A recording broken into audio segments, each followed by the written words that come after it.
Hello everybody, it is the 4th of February 2010. It is Thursday, my name is Derek, and the markets have been selling off quite vigorously, same with gold, silver, almost everything.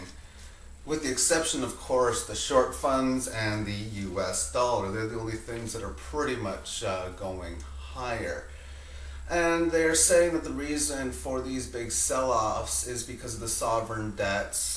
Countries like Greece and Spain and Portugal, they have many debt concerns within their nation. And I have a big concern myself. I am extremely concerned that where I live, the sun is going to go down in just a few more hours.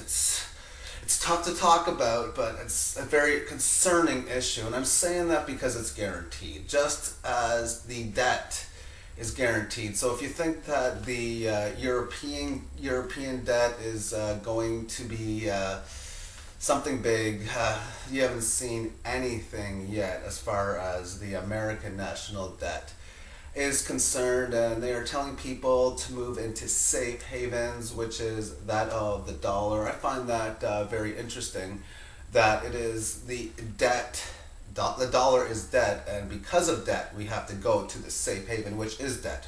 I find that pretty interesting nonetheless. Now, you hear so much on the media where they talk about debt. It's a concern. What are we going to do? How can we fix this issue? And to me, it's either they do not get it, meaning they don't understand how when you charge interest on money, how it guarantees debt, or they're just not telling us what we should know. I think it's the second one. Nonetheless, either way, it's pretty dangerous that if that's the case. With gold and silver selling off really big, I'm kind of wondering if any of the sell-off has to do with the sovereign banks having to unload gold because of the debt. If that's the case, that's a big reason for why we have seen silver down like 6% today and down well over 10% just in the last few days, and gold down about 4%.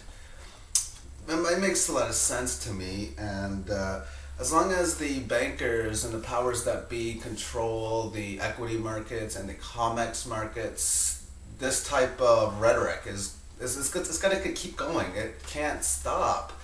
I mean, whatever it is that they feel is in their best interest, they're pretty much going to do. And the US dollar today, it reached a big level of over $80. In fact, it managed to get to the key level of about $80.10. And why that is so big is it is a 1/3 retracement of, well, that's 38.2% retracement from the current lows that it has recently had and the March highs. And that's an area where resistance should be expected. And if that's the case, how will that be the top? I think there's a good chance, or an okay chance. But what's going to keep on happening if the markets roll over? Will gold and silver continue to tank with it? Will the dollar continue to rise? It's very difficult to say, because if you think that the dollar and the stocks are going to move inverse with each other, that's not really true, because at the start of December, that's when the dollar bottomed, and the stock market did not top at the start of December. So could we have the dollar selling off and stocks selling off, or even stocks selling off and the dollar playing in a sideways motion? You'd have to say yes, because if we've seen both the dollar and stocks go up in the month of December, to me it just makes a lot of logical sense that that can be the case. As far as the stock market is concerned, if we have a close below 10,000, whether it's today or whether it's on Friday, it's probably going to mean a lot more selling. We've seen on the 50-day moving average how it went below it. The rally that we had this week, I thought it was going to make it to the 50-day moving average. That did not happen. And the next key support on the intermediate term time frame is about 97.20. I think there's a decent chance that sometime next week it'll hit the 97.20 mark. then rally up to about the 10,000 level, and then later on it would break the 9,700 mark. Nonetheless, when you look at the long-term chart of the market, it's neutral at best. And I was saying on Twitter last night when I was looking at the hourly time frame that it seemed as if we were going to have one big day either to the upside or to the downside, probably either today or tomorrow, which was exactly the case.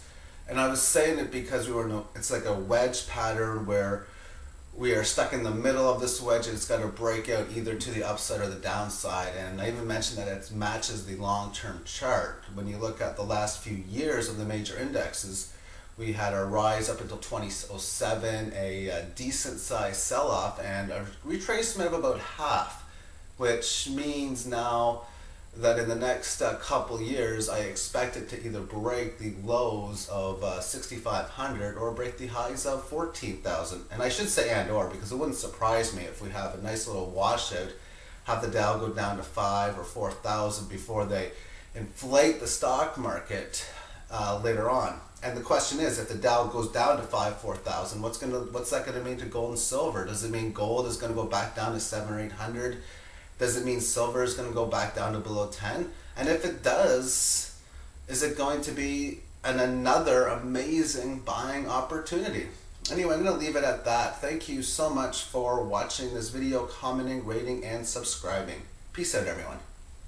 Oh yeah, one more thing. Lloyd Blankfield, or whatever, the CEO owner, yeah, he looks like he's getting $100 million bonus. He didn't get one last year. It was 70 the year before. Yeah, I just thought you should know. Bye-bye, everyone.